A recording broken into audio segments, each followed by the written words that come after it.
है सार बुढ़वा तू डॉक्टर साहब से बेसी बुझे छक। देख सके छे दुपहरिया के अखन 12-1 बाजि रहल छै और गाछी में एलिए हन हम बैसे ले शांति के तलाश में।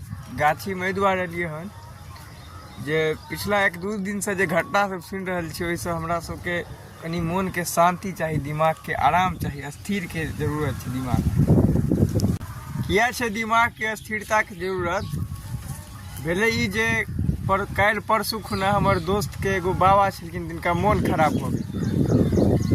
तो मन खराब हो गए तो गाँव में पहले वो डॉक्टर के बजा कर, लेकिन गाँव घर के जो डॉक्टर थे तिनका डॉक्टर एले, बाबा पड़ल छलखिन, डॉक्टर एले देखल के बाबा के पूछल के ओकरा सब घर दोस्त हमर दोस्त से पूछल के की होइ छै तिनका, देखियो ने यो कम कुछ बजबे नहीं करे छथिन। डॉक्टर चेक केल के तो डॉक्टर साहब कहे छै जे ओह माफ करू हम अहाँ के बाबा के नहीं बचा पेलहुँ।